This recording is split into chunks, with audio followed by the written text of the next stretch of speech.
ബ്രഹ്മമന്ത്രം മാന്ത്രിക നോവൽ തുടർച്ച അധ്യായം 2.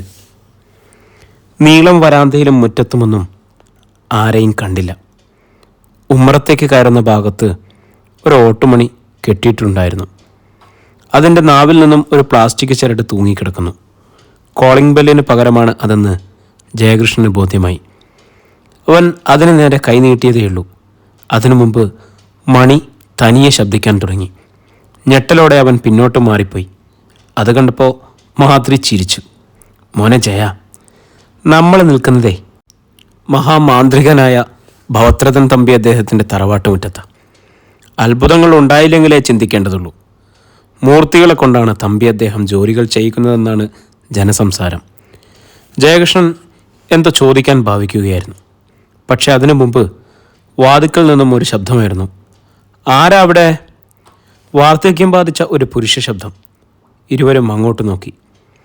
70 കഴിഞ്ഞ ഒരു വൃദ്ധൻ. മുണ്ടും 2-ാം മുണ്ടും വേഷം, നെറ്റിയിൽ കളഭക്കുറി, കഴുത്തിൽ രുദ്രാക്ഷമാല, മെലിഞ്ഞ ശരീരം. എങ്കിലും ആ കണ്ണുകൾക്ക് കാന്തത്തിൻ്റെ ശക്തിയായിരുന്നു. കുഴികളിൽ 2 രത്നങ്ങൾ ഇരിക്കുന്നത് പോലെ അവയുടെ തിളക്കം. ആരാ? എവിടുന്നാ? ആ മനുഷ്യൻ തിരക്കി. കുറേ തെക്ക് നിന്ന ചെറുകുന്നത്ത് തറവാടെന്ന് പറഞ്ഞാൽ അവിടത്തേക്ക് ഓർമ്മയുണ്ടാവുമോ ആവോ? മാധുരി ഭവ്യതയോടെ ചോദിച്ചു.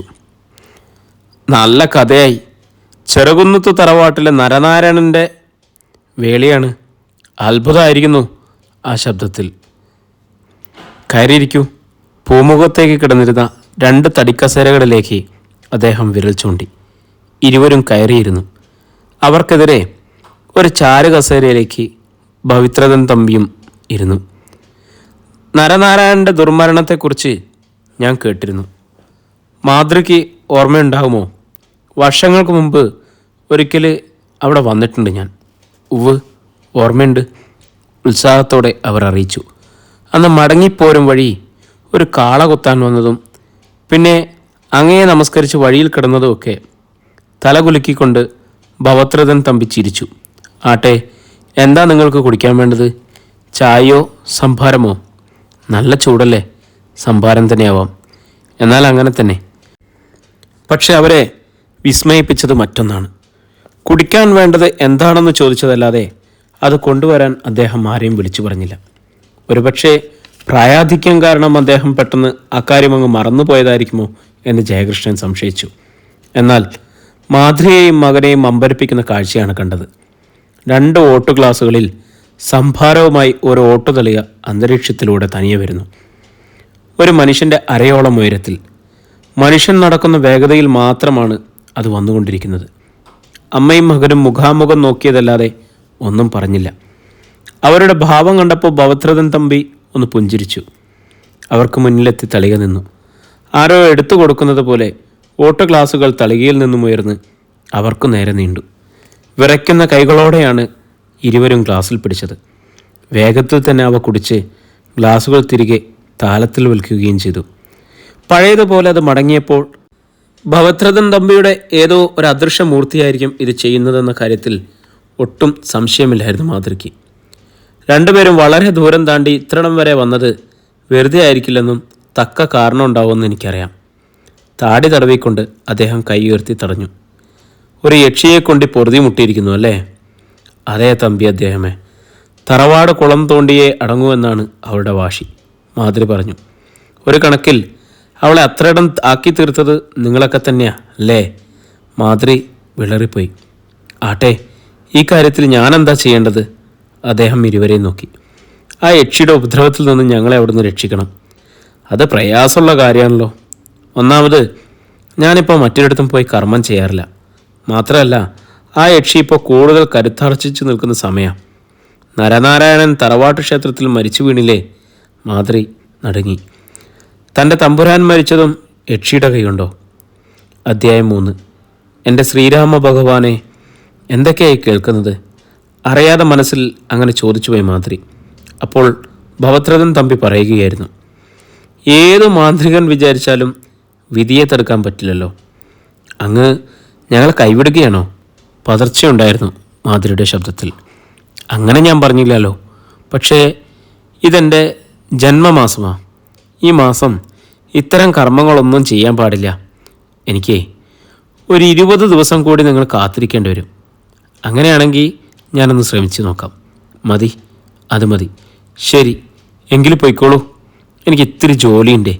പിന്നെ സമയമാകുമ്പോൾ ഞാൻ അവിടെ എത്തിക്കൊള്ളാം. ഇങ്ങോട്ട് വന്ന് ബുദ്ധിമുട്ടണമെന്നില്ല. ഇരുവരും തൊഴുകൈകളോടെ എഴുന്നേറ്റു. എങ്കിലും ഞങ്ങൾ ഇറങ്ങട്ടെ. ആവാം. നേരം സന്ധ്യയാവുകയായിരുന്നു. അവർ പുറത്തേക്കിറങ്ങുമ്പോൾ തറവാട്ടുമുറ്റത്ത് തുളസിത്തറയിൽ തനിയെ ദീപം തെളിഞ്ഞു. ഒരു തിരി ദീപവുമായി തെക്കുഭാഗത്തെ കുരിയാലകൾക്ക് അടുത്തേക്ക് പോകുകയും ചെയ്തു. ഒന്ന് നിൽക്കൂ. പിന്നിൽ നിന്നും ഭവത്രതൻ തമ്പിയുടെ ശബ്ദം. ഇരുവരും തിരിഞ്ഞു നോക്കി. ഭവത്രതൻ തമ്പി അരികിലേക്ക് വന്നു.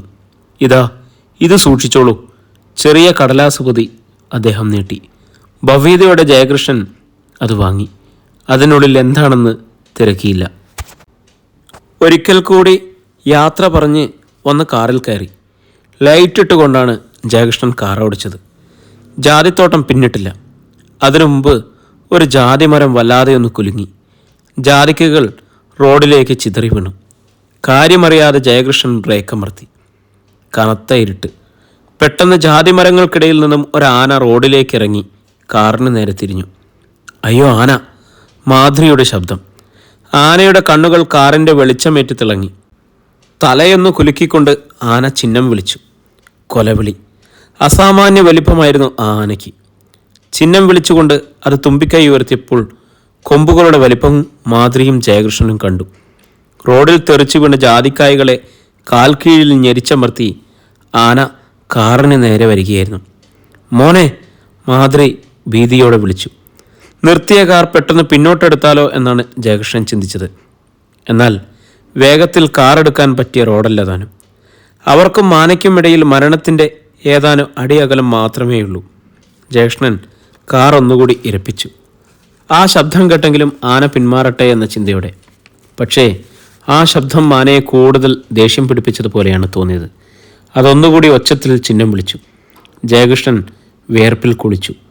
ഡോർ തുറന്നിറങ്ങി ഓടിയാലോ എന്ന് ചിന്തിച്ചതാണ്. പക്ഷെ താൻ ഓടിയാൽ അമ്മയ്ക്കൊരിക്കലും തൻ്റെ ഒപ്പം എത്താനാവില്ല. ശ്രീരാമ ഭഗവാനെ രക്ഷിക്കണേ എന്ന് പറഞ്ഞ് മാധുരി കണ്ണുകൾ ഇറുക്കിയടച്ചു. കാറിൻ്റെ തൊട്ട് മുന്നിലെത്തിയിരുന്ന ആന തുമ്പിക്കൈ കാറിൻ്റെ പുറത്തേക്ക് വീണു.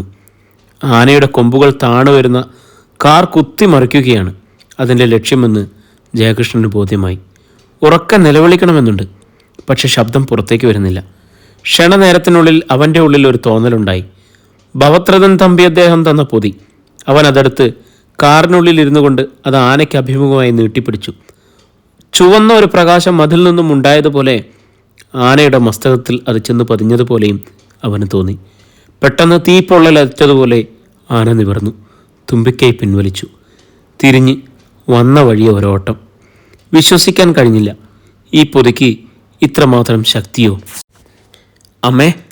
അവൻ അത്യാഹ്ലാദത്താൽ വിളിച്ചു. ആന പോയി. എൻ്റെ ശ്രീരാമ ഭഗവാനെ, നീ തുണച്ചു. മാധുരി കണ്ണുകൾ തുറന്നപ്പോൾ ജാതിത്തോട്ടത്തിലേക്ക് കയറിമറിയുന്ന ആനയുടെ പിൻഭാഗം മാത്രം കണ്ടു. എങ്ങനെയാ ജയ ഇത് സംഭവിച്ചത്? ഉപദ്രവിക്കാതെ കരിവീരൻ തിരികെ പോയത്? ജയകൃഷ്ണൻ ആ സംഭവം പറഞ്ഞു. കണ്ടോ, ഭവത്രതൻ തമ്പി അദ്ദേഹത്തിൻ്റെ കഴിവ്. നമുക്ക് അപകടമുണ്ടാകുമെന്ന് അദ്ദേഹം നേരത്തെ കണ്ടിരിക്കുന്നു. ആ പൊതി കളയാണ്ട് വെച്ചോളൂ.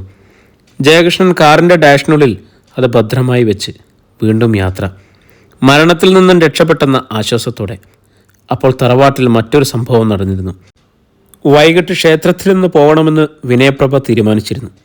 അതനുസരിച്ച് സന്ധ്യയ്ക്ക് മുൻപേ കുളിച്ച് സെറ്റെടുത്ത് കൂട്ടിന് വിളിച്ചിട്ട് ആരും വരുന്ന മട്ടില്ല. അവസാനം ശാലുമോളെ വിളിച്ചു. ക്ഷേത്രത്തിലേക്കോ? ഞാൻ വരില്ല, അവൾ തീർത്തു പറഞ്ഞു. എന്താ നിനക്ക് വന്നാൽ? ഒന്നുമില്ല, വരുന്നില്ലെന്ന് മാത്രം. വിനയപ്രഭയ്ക്ക് ദേഷ്യം വന്നു. കണ്ടില്ലേ, കൊച്ചു കുട്ടിയാണെങ്കിലും അവളുടെ അഹങ്കാരം. അങ്ങനെ വിട്ടാൽ പറ്റില്ലല്ലോ. ശാലുവിൻ്റെ അമ്മ ജയലക്ഷ്മിയോടും പറഞ്ഞ് നിർബന്ധിച്ച് അവളെയും ഒരുക്കി വിനയപ്രഭ യാത്രയായി. പാടവരമ്പിലൂടെ നടക്കുമ്പോൾ അവൾ ബ്രഹ്മദത്തനെ ഓർത്തു. അവനെ കാണാൻ അമ്പലത്തിൽ പോയതോർത്തു. എല്ലാം ഇന്നലെ കഴിഞ്ഞതുപോലെ. ആൽത്തറയിൽ ആരൊക്കെയോ ഉണ്ടായിരുന്നു. അവരൊക്കെ തുറിച്ചു നോക്കി. പക്ഷെ വിനയപ്രഭ ആരെയും ശ്രദ്ധിച്ചില്ല. എന്നാൽ ശാലുമോൾ എല്ലാവരെയും നോക്കി ചിരിച്ചു. ആൽത്തറയ്ക്കപ്പുറം ചെറുപ്പക്കാർ വോളിബോൾ കളിക്കുന്നുണ്ടായിരുന്നു. ശാലുമോൾ അവരെ നോക്കി ചിരിച്ചു. കയ്യുയർത്തി വീശി കാണിച്ചു. ഛേ, നിനക്ക് അടങ്ങി നിന്നൂടെ കുട്ടിയെ? വിനയപ്രഭ ശ്വാസിച്ചു. ഞാൻ എന്തു ചെയ്തെന്ന് ആൻറ്റി പറയുന്നത്? കാണുന്ന ആളുകളോടൊക്കെ ചിരിക്കണോ? ആൻറ്റി ചിരിച്ചിട്ടില്ലേ? എല്ലാം അറിഞ്ഞിരുന്ന ഒരാളുടേത് പോലെയായിരുന്നു കുട്ടിയുടെ ചോദ്യം. വിനയപ്രഭയ്ക്ക് ഉത്തരം മുട്ടി. പിന്നെ ഉത്തരം പറയാതെ അവൾ കുനിഞ്ഞ ശിരസോടെ നടന്നു. ക്ഷേത്ര നടക്കിലെത്തിയതും തീപ്പൊള്ളലേറ്റതുപോലെ ശാലുമോൾ ഞെട്ടി പിന്നോട്ട് മാറി. എത്ര ശ്രമിച്ചിട്ടും അവൾക്ക് മുന്നോട്ട് നീങ്ങാൻ കഴിയുന്നില്ല. തീക്കനലിൻ്റെ ചൂടുള്ള കൈകൾ കൊണ്ട് ആരോ അവളെ പിന്നിലേക്ക് തള്ളി അകറ്റുന്നത് പോലെ. വിനയപ്രഭ പാദരക്ഷകൾ ഊരി ക്ഷേത്രമതിൽക്കെട്ടിനുള്ളിൽ കടന്നിരുന്നു. അവിടെ നിന്നുകൊണ്ട് അവൾ തിരിഞ്ഞു നോക്കി. കയറിവാ മോളെ. കുട്ടി വീണ്ടും ശ്രമിച്ചു. കഴിയുന്നില്ല. ഞാൻ വരുന്നില്ല, ആൻറ്റി പോയിട്ട് വന്നോളൂ, ഞാനിവിടെ ഇരിക്കാം. അവൾ പിന്നോട്ട് മാറി. ക്ഷേത്ര നടക്കിൽ വച്ചായതുകൊണ്ട് വിനയപ്രഭ ഒന്നും എതിർത്തില്ല. ഞാൻ വരുവോളം അവിടെ തന്നെ ഉണ്ടാവണം, ഒരിടത്തും പോയിക്കൊള്ളരുത് എന്നൊരു താക്കീത് കൂടി കൊടുത്തിട്ട് അവൾ അകത്തേക്ക് പോയി. ക്ഷേത്രത്തിന് ഇത്തിരി വടക്കുമാറ് ഒരു എലഞ്ഞിമരം നിൽപ്പുണ്ടായിരുന്നു. കുട്ടി അതിൻ്റെ കൽക്കെട്ടിൽ പോയിരുന്നു. അപ്പോൾ കുട്ടിയുടെ അരികിലേക്ക് ഒരു സന്യാസി വന്നു. അവൾ ചിരപരിചിത ഭാവത്തിൽ അയാളെ നോക്കി ചിരിച്ചു. ക്ഷേത്രത്തിൽ കയറാതെ ഇവിടെ ഇരിക്കുകയല്ലേ? സന്യാസി തിരക്കി. അവൾ തലകുലുക്കി. അത് നന്നായി. സന്യാസിയും അവൾക്കരികിലിരുന്നു. ദീപാരാധന കഴിയും മുൻപേ വിനയപ്രഭ ഇറങ്ങി. അല്ലെങ്കിൽ തറവാട്ടിലെത്തുമ്പോഴേക്കും നേരെ ഇരട്ടും. വല്ലാത്ത കാലാണ്. അല്ലെങ്കിൽ തന്നെ നടവരമ്പലിനടുത്തുള്ള കൈതക്കാടുകളിൽ പാമ്പുകളുടെ ശല്യമുണ്ട്. അവളുടെ കയ്യിലെ ഇലച്ചീന്തിൽ പ്രസാദം ഉണ്ടായിരുന്നു. ശാലുമോളുടെ അടുത്തെത്തിയതും അവൾ പറഞ്ഞു, തറവാട്ടിലേക്ക് ചെല്ലട്ടെ, ചുട്ട അടി തരുന്നുണ്ട്. ഇലച്ചീന്തിൽ നിന്നും കളഭമെടുത്ത് അവളുടെ നെറ്റിയിൽ അണിയിക്കാൻ ഭാവിക്കുമായിരുന്നു വിനയപ്രഭ. എന്നാൽ പെട്ടെന്ന് ശാലുമോൾ തെന്നിമാറി. എനിക്ക് വേണ്ട, ദേ ഇപ്പോൾ തന്നെ നീ മേടിക്കും, ഇങ്ങ് വന്ന് പ്രസാദം തൊട്ടേ വേഗം. അവൾ കണ്ണുരുട്ടി. എനിക്ക് വേണ്ടാന്നല്ലേ പറഞ്ഞത്? ശാലുവിൻ്റെ കണ്ണുകളിൽ അപ്പോൾ ഭീതിയായിരുന്നു. എന്നിട്ടും ഫലമായി അവളെ കളഭമണിയിക്കാനായി മുന്നോട്ട് നീങ്ങുകയായിരുന്നു വിനയപ്രഭ. ഇഷ്ടമല്ലാത്ത കാര്യത്തിന് ആരെയും നിർബന്ധിക്കുന്നത് നന്നല്ല. ശബ്ദം കേട്ട് അവൾ തിരിഞ്ഞു. ഒരു സന്യാസി. അയാളെ അവൾ തൊല്ലും ശ്രദ്ധിച്ചിരുന്നില്ല. അയാൾക്ക് ഒരു മറുപടി കൊടുക്കാൻ ഭാവിച്ചതാണ് അവൾ. പക്ഷെ പെട്ടെന്ന് നാവിൽ ഒരു കെട്ട് വീണു. ആകാശത്തിൻ്റെ ചുവപ്പ് അയാളുടെ മുഖത്തും കണ്ണുകളിലും പ്രതിഫലിക്കുന്നുണ്ടായിരുന്നു. ഇത്തവണ പൊള്ളലേറ്റതുപോലെ തോന്നിയത് വിനയപ്രഭയ്ക്കാണ്. ഈ മുഖം, ഈ കണ്ണുകൾ. താടി വളർന്നിറങ്ങിയിട്ടുണ്ടെങ്കിലും തനിക്കൊരിക്കലും മറക്കാനാവാത്ത മുഖമാണിതെന്ന് നടുക്കത്തോടെ വിനയപ്രഭ തിരിച്ചറിഞ്ഞു. എൻ്റെ ദേവി! അറിയാതെ ഒരു തേങ്ങൽ അവളുടെ ഇടനെഞ്ചിൽ നിന്നുമുയർന്നു. എന്താ വിനയപ്രഭയ്ക്ക് പെടുന്നതിനെ ഒരു മാറ്റം? എന്നെ എപ്പോഴെങ്കിലും കണ്ടിട്ടുണ്ടോ? ഈ ശബ്ദം കേട്ടിട്ടുണ്ടോ? അതേ സ്വരം, ഒരു മാറ്റവുമില്ല. അവളുടെ കയ്യിൽ നിന്നും പ്രസാദത്തിൻ്റെ ഇലച്ചീന്ത് പിടഞ്ഞു തറയിൽ വീണു. ഇരു കൈകളും കൊണ്ട് അവൾ കാതുകൾ പൊത്തി. വിനയ്ക്കൊരു മകനുണ്ട് അല്ലേ? അയാൾ പിന്നെയും തിരക്കി. ഉണ്ട്. അറിയാതെ ഒരു ഞെട്ടൽ അവൾക്കുണ്ടായി. എന്തേ? ഒന്നുമില്ല. എൻ്റെ ചോരയിൽ പിറന്ന കുഞ്ഞിനെ നിഷ്ഠൂരം നശിപ്പിച്ചു കളഞ്ഞില്ലേ? അപ്പോൾ പിന്നെ ഈ കുട്ടി വാഴുമോ എന്നൊരു സംശയം. നെഞ്ചിലൊരു തീഗോളം പതിഞ്ഞതുപോലെ പിടഞ്ഞുപോയി വിനയപ്രഭ. ഈ പറഞ്ഞതിൻ്റെ അർത്ഥം? അയാൾ അവളുടെ മുഖത്തേക്ക് തുറിച്ചു നോക്കി. ശാന്തതയായിരുന്നു അവിടെ. ഉള്ളിൽ എന്താണെന്ന് തിരിച്ചറിയാത്ത ഭാവം. ബ്രഹ്മദത്തൻ തിരിഞ്ഞു നടന്നു. എന്തൊക്കെയോ കൂടി ചോദിക്കണമെന്നും ആ കാലുകളിൽ പിടിച്ച് മാപ്പപേക്ഷിക്കണമെന്നും വിനയപ്രഭയ്ക്ക് തോന്നി. പക്ഷെ കഴിഞ്ഞില്ല. ആരായിരുന്നു ആൻറ്റി ആ സ്വാമി? ശാലുമോൾ ചോദിച്ചപ്പോഴാണ് അവൾക്ക് പരിസരബോധം വന്നത്. അത് ആ സ്വാമി എന്തിനാ ആൻറ്റി പേടിക്കുന്നത്? വിനയപ്രഭയുടെ മുഖം വിളറിപ്പോയി. അയാളൊരു ഭ്രാന്തനാ, അവൾ പറഞ്ഞൊപ്പിച്ചു. ആ, ശാലുമോളിത് ആരോടും പറയാൻ നിൽക്കണ്ട. കുട്ടി ചിരിച്ചുകൊണ്ട് തലകുലുക്കി. നമുക്ക് വേഗം തറവാട്ടിലേക്ക് പോകാം. വല്ലാത്തൊരു തിടുക്കമുണ്ടായിരുന്നു അവൾക്ക്. ധൃതിയിൽ ശാലുമോളെയും കൂട്ടി അവൾ ഓടുകയായിരുന്നു. അവളുടെ ഒപ്പമെത്താൻ കുട്ടിക്ക് ബുദ്ധിമുട്ട് തോന്നി. തറവാട്ട് മുറ്റത്തെത്തിയപ്പോൾ അരുൺമോൻ അവിടെ വിഷ്ണുവിനോടൊപ്പം ക്രിക്കറ്റ് കളിക്കുന്നു. എൻ്റെ മോനെ! കുട്ടിയെ വാരിയെടുത്ത് വിനയപ്രഭ പൊട്ടിക്കരഞ്ഞു. കാര്യം മനസ്സിലാക്കാതെ അരുൺ അമ്പരന്നു. അപ്പോൾ അനിരുദ്ധൻ അകത്തു നിന്നും ഇറങ്ങി വന്നു. എന്താ വിനയത്? അരുൺമോനെ! അവൾ നിയന്ത്രണം വിട്ട് പൊട്ടിക്കരഞ്ഞു. നീ കാര്യം പറയടി. അനിരുദ്ധന് ദേഷ്യം വന്നു തുടങ്ങിയിരുന്നു. കുട്ടിയെ വിട്ട് അവൾ മുറിയിലേക്ക് ഓടി. അപ്പോൾ അനിരുദ്ധനും പിന്നാലെ ചെന്നു. എന്താ ഉണ്ടായത്? എന്താണെങ്കിലും തുറന്നു പറയും. നടന്നതൊന്നും മറച്ചു വെക്കാൻ തോന്നിയില്ല വിനയപ്രഭയ്ക്ക്. ബ്രഹ്മദത്തനെ കണ്ട കാര്യവും അയാൾ പറഞ്ഞതുമെല്ലാം വിനയപ്രഭ ഭർത്താവിനെ പറഞ്ഞു കേൾപ്പിച്ചു. അനിരുദ്ധൻ്റെ കണ്ണുകൾ ചുവന്നു. ആഹാ, ആ കള്ള സന്യാസി അത്രയ്ക്കായോ? അവൾക്ക് തടയാൻ കഴിയുന്നതിന് മുമ്പ് അയാൾ പുറത്തേക്ക് പോയി. സന്ധ്യയായിട്ടും അനിരുദ്ധൻ മടങ്ങിയെത്തിയില്ല. ഭൂമുഖത്ത് ഭർത്താവിനെയും കാത്തിരിക്കുകയായിരുന്നു വിനയപ്രഭ. ഇരുട്ട് വീണു തുടങ്ങി. ആ ഇരുട്ടിലൂടെ ആരോ വരുന്നത് പോലെ തോന്നിയപ്പോൾ എണീറ്റു. അത് അനിരുദ്ധൻ തന്നെയായിരുന്നു.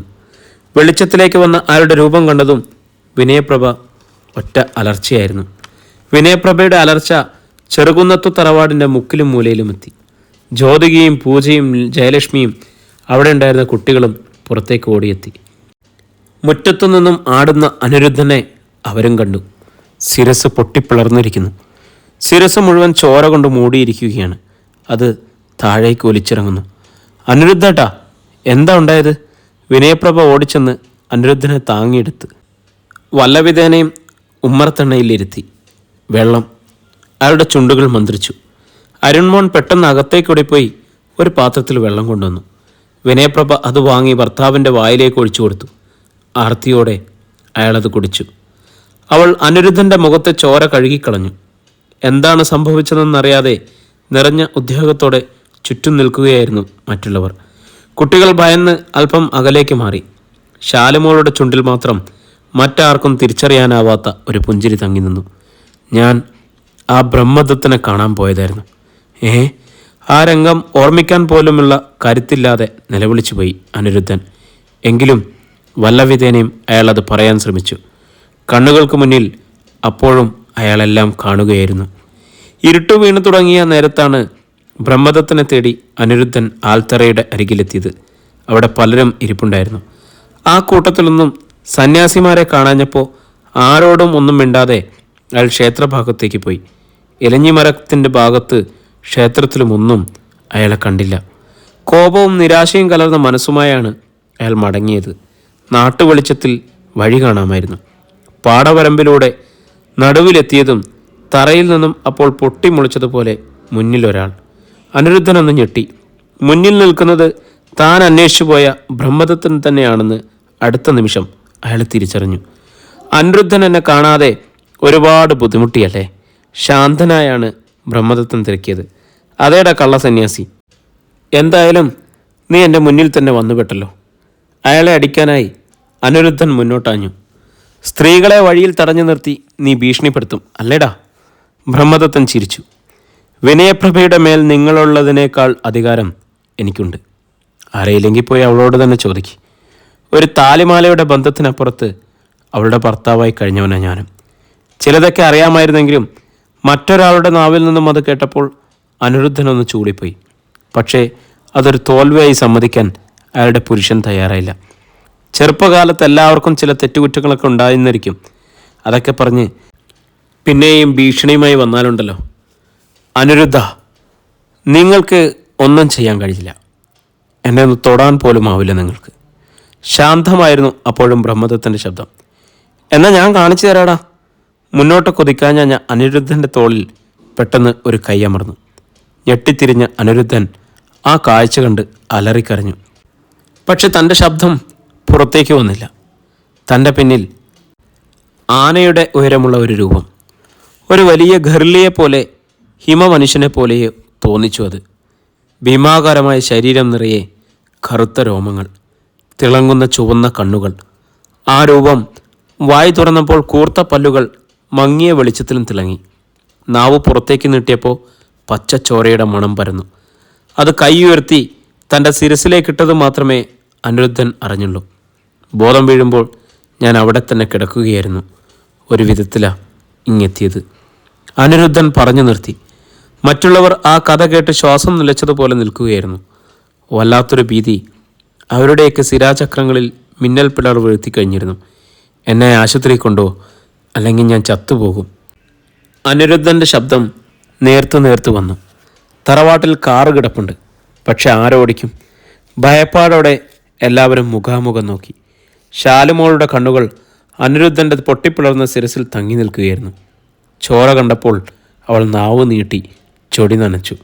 ആ നേരത്താണ് ഒരു വാഹനത്തിൻ്റെ വെളിച്ചം പടിപ്പുര കടന്നു വന്നത്. ജയേട്ടനുമൊക്കെയാണെന്ന് തോന്നുന്നു, പൂജ പറഞ്ഞു. അത് ശരിയായിരുന്നു. മുറ്റത്ത് വന്നു നിന്ന കാറിൽ നിന്നും മാധുരിയും ജയകൃഷ്ണനും ഇറങ്ങി.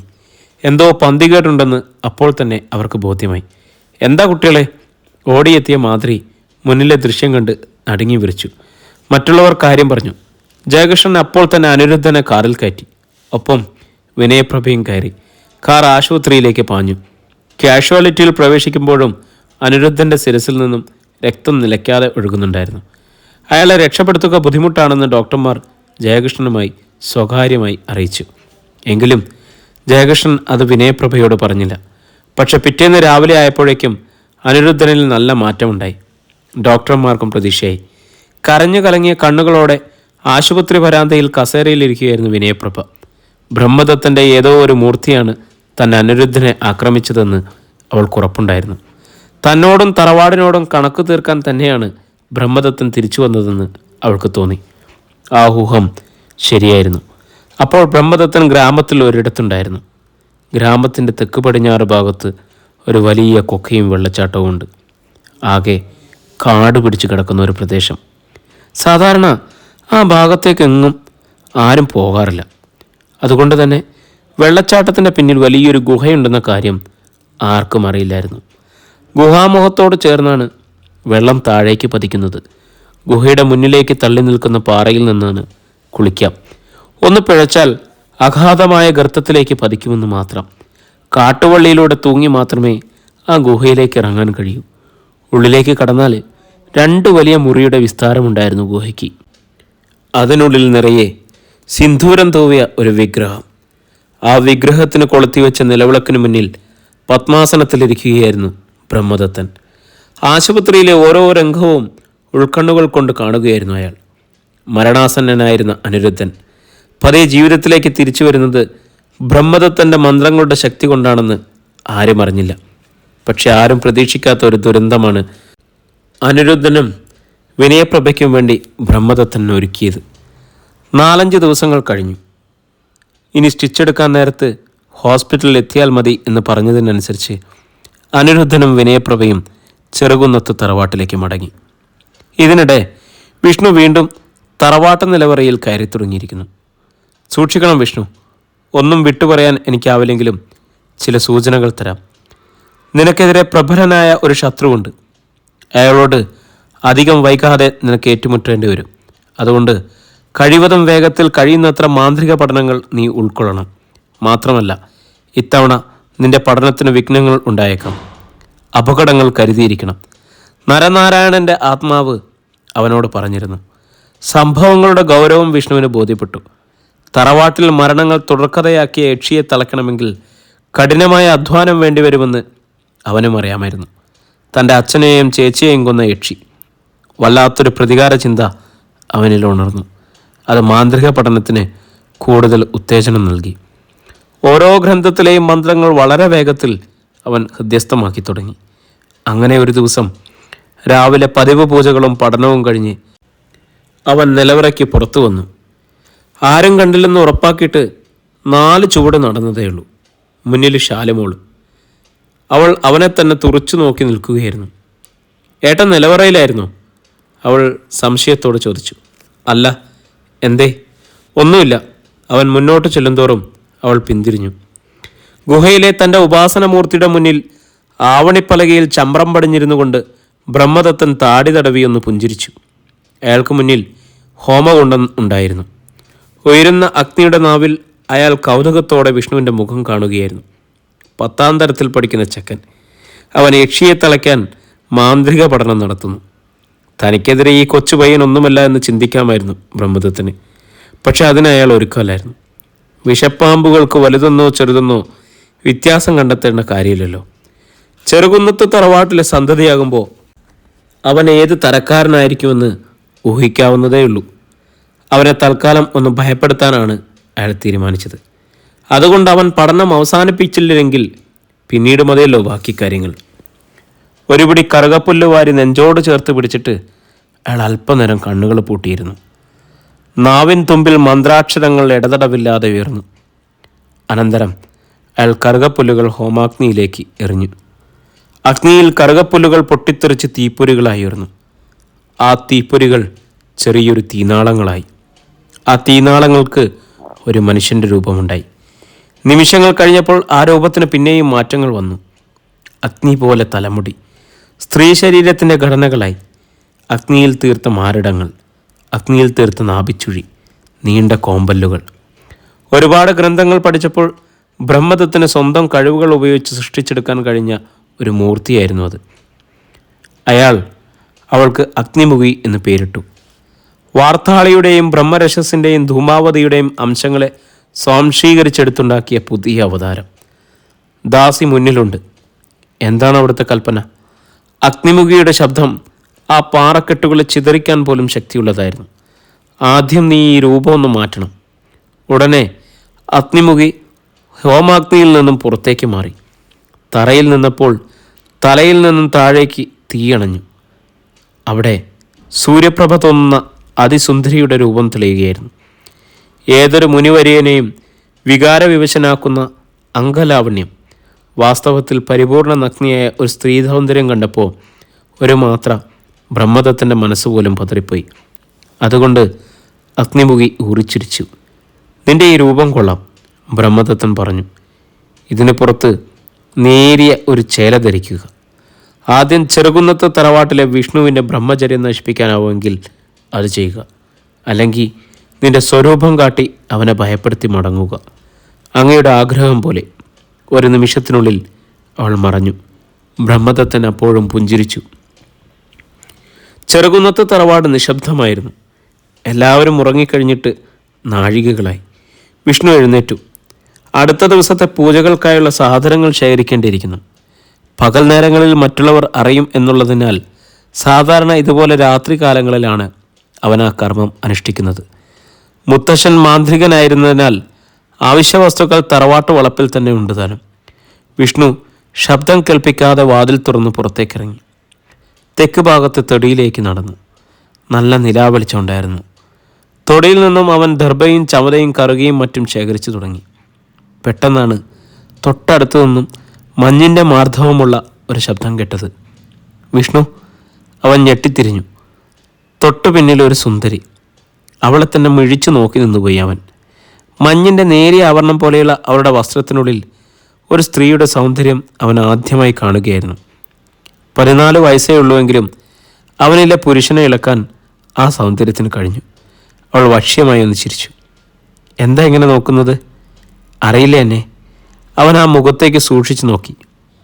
അറിയില്ലെന്ന് പറയാനാവുന്നില്ല. ഈ യുവതിയെ തനിക്ക് ശരിക്കറിയാം എന്നൊരു തോന്നൽ. പക്ഷെ ആരാണെന്ന് ഓർമ്മ കിട്ടുന്നില്ല. അവൾ പിന്നെയും ചിരിച്ചു. വാ, ഞാൻ ഓർമ്മിച്ചു തരാം. അവളുടെ ക്ഷണം നിരസിക്കാൻ കഴിയുന്നില്ല അവന്. പെട്ടെന്ന് അവൾ ധരിച്ചിരുന്ന അതിലോലമായ ഒറ്റച്ചേല താഴേക്ക് ഊർന്നു വീണു. ആ ശരീരത്തിൻ്റെ ഇരട്ടി ശോഭയായി. വാ, അവൾ കൈകൾ വിടർത്തിപ്പിടിച്ചു. അവൻ മുന്നോട്ട് നീങ്ങാൻ അണിഞ്ഞു. പെട്ടെന്ന് അവൻ്റെ കയ്യിലെ രക്ഷ വിറകൊണ്ടു. അപകടം. അവൻ ഞെട്ടി. എന്താ നിന്ന് കളഞ്ഞത്? വാ. അവൾ മുന്നോട്ട് വരാൻ ഭാവിക്കുകയായിരുന്നു. പക്ഷേ അപകടം തിരിച്ചറിഞ്ഞ വിഷ്ണു പെട്ടെന്നൊരു മന്ത്രം ചൊല്ലി. താൻ പഠിച്ചത് പരീക്ഷിക്കുക കൂടിയായിരുന്നു അവൻ. പെട്ടെന്ന് അവൾ ഞെട്ടി പിന്നോട്ട് മാറി. നിനക്ക് അത്രയ്ക്ക് ധൈര്യമോ? അവളുടെ ശബ്ദം പോലും മാറിപ്പോയിരിക്കുന്നു. നിന്നെ ഞാൻ... അവൾ മുന്നോട്ടാഞ്ഞെങ്കിലും പിന്നിൽ നിന്നും ആരോ പിടിച്ചു നിർത്തിയതുപോലെ തോന്നി. അവൾക്ക് കലിയിളകി. ഇന്ന് നിന്നെ ഞാൻ ഭസ്മമാക്കും. ക്ഷണത്തിൽ അവളുടെ ആ സൗന്ദര്യം മാഞ്ഞു. പകരം ബ്രഹ്മദത്തൻ്റെ ഹോമകുണ്ഡത്തിൽ നിന്നും ഉയർന്ന അഗ്നിമുഖിയായി അവൾ. ശരീരം തീയായി. ഒരു പന പോലെ വളരുകയാണവൾ. അവിടുത്തെ പുൽനാമ്പുകൾ കരിഞ്ഞുപോയി. അസഹ്യമായ ചൂട് കാരണം വിഷ്ണു പിന്തിരിഞ്ഞോടി. വായി പിളർന്നുകൊണ്ട് അവൾ പിന്നാലെയും. ഓടുന്നതിനിടയിൽ വിഷ്ണു ഒന്ന് തിരിഞ്ഞു നോക്കി. അഗ്നിമുഖി പിന്നാലെയുണ്ട്. അവൾ വരുന്ന ഭാഗത്തെ കുറ്റിക്കാടുകൾ പോലും കത്തിയെരിയുകയാണ്. എങ്ങും പകൽ പോലെ വെളിച്ചം പരന്നിരിക്കുന്നു. തറവാട്ട് വളപ്പാകെ അഗ്നിയിൽ പൊതിയുകയാണ്. വിഷ്ണു വരദേവതയെ മനസ്സിലോർത്തു. ഒപ്പം വരുണനെ പ്രീതിപ്പെടുത്തുന്ന മന്ത്രം പരീക്ഷിക്കുവാൻ തീരുമാനിക്കുകയും ചെയ്തു. ഓട്ടത്തിനിടയിൽ തന്നെ അവനത് ചെയ്തു. ഫലം വളരെ പെട്ടെന്നായിരുന്നു. ആകാശത്ത് നിമിഷങ്ങൾക്കുള്ളിൽ കാർമേഘങ്ങൾ ഇരുണ്ടുകൂടി. ഒപ്പം തുള്ളിക്കൊരു കുടം വീതം മഴ പെയ്തിറങ്ങാനും തുടങ്ങി. ദേഹത്ത് മഴത്തുള്ളികൾ വീണപ്പോൾ അഗ്നിമുഖി പൊളഞ്ഞുപോയി. തിളച്ച എണ്ണയിൽ വീണ പാമ്പിനെ പോലെയായി അവൾ. ഗ്രാമം നടക്കുന്ന അലർച്ച അവളിൽ നിന്നും ഉയർന്നു. വിഷ്ണു തിരിഞ്ഞു നോക്കി. അവൻ്റെ ഓട്ടത്തിൻ്റെ വേഗത കുറയുകയും ചെയ്തു. അഗ്നിമുഖിയിലെ തീ അണയുകയാണ്. അവൻ മനസ്സുകൊണ്ട് വരുണനെ സ്തുതിക്കുന്ന ഒരു കീർത്തനം ആലാപിച്ചു. പെട്ടെന്ന് അഗ്നിമുഖി നിന്നിരുന്ന ഭാഗത്ത് ഒരു മിന്നലുണ്ടായി. ക്ഷണത്തിൽ അവൾ മറയുകയും ചെയ്തു. അതോടെ മഴ ശമിച്ചു. വിഷ്ണു ആശ്വാസത്തോടെ നിശ്വസിച്ചു. അങ്ങകലെ ഗുഹയിൽ ഓമകുണ്ടത്തിലേക്ക് നോക്കിയിരുന്ന ബ്രഹ്മദത്തൻ എല്ലാം കാണുന്നുണ്ടായിരുന്നു. ഞെട്ടിപ്പോയി അയാൾ. ഇത്തിരി പോന്ന ഒരു ചെക്കനെ ഇത്രയും മാന്ത്രിക സിദ്ധിയോ? ഏതാനും നാളുകൾക്കുള്ളിൽ ഇത്രയും സ്വായത്തമാക്കിയോ ഇവൻ? വിശ്വസിക്കാനേ കഴിയുന്നില്ല. അടുത്ത നിമിഷം അഗ്നിമുഖിയുടെ സാന്നിധ്യം അയാൾ അറിഞ്ഞു. തോറ്റു മടങ്ങി വന്നിരിക്കുകയാണ്. ബ്രഹ്മദത്തൻ കലിയിളക്കി. ഇങ്ങനെ മടങ്ങി വരാൻ നാണമില്ല നിനക്ക്? അയാൾ ശബ്ദമുയർത്തി. പൊറുക്കണം. എന്താണുണ്ടായതെന്ന് അവിടത്തേക്കും ബോധ്യമായില്ലേ? അഗ്നിക്ക് ജലത്തെ ജയിക്കാൻ കഴിയുമോ? മറുപടി പറഞ്ഞില്ല ബ്രഹ്മദത്തൻ. അഗ്നിമുഖി പിന്നെയും തിരക്കി. ഇവിടുന്ന് കൽപ്പിച്ചാൽ ഞാൻ മടങ്ങിപ്പോയി ആ തറവാട് വിഴുങ്ങിയിട്ട് വരാം. അത് വേണ്ട. ബ്രഹ്മദത്തൻ മറുപടി പെട്ടെന്നായിരുന്നു. ഇനി എന്ത് വേണമെന്ന് പിന്നീട് ഞാൻ പറയാം. എങ്കിൽ അടിയന് പോകാൻ അനുവാദം തന്നാലും. ശരി. പെട്ടെന്ന് ഹോമാഗ്നി ഒന്ന് അനങ്ങി. അതിൽ നിന്നും തീപ്പൊരികൾ ഇളകി. അഗ്നിമുഖി പോയിരിക്കുന്നു. ബ്രഹ്മദത്തൻ അഗ്നിയിലേക്ക് നോക്കി അല്പനേരം ഇരുന്നു. രാവിൻ്റെ 2-ാം യാമം ഇരിക്കുന്നു. ആ ചെക്കൻ്റെ പ്രവൃത്തിക്ക് ഒരിക്കലും ആരും മറക്കാത്ത തിരിച്ചടി തന്നെ കൊടുക്കണം. താൻ നേരത്തെ മനസ്സിൽ കരുതി വച്ചിരുന്ന കാര്യമോർത്തപ്പോൾ അയാളുടെ ചുണ്ടിൽ ചിരിയൂറി. മനക്കണ്ണുകൾ കൊണ്ട് അയാൾ ഒരു പരുന്തിനെ പോലെ ഗ്രാമത്തിനു മീതെ സഞ്ചരിച്ചു കൊണ്ടിരുന്നു.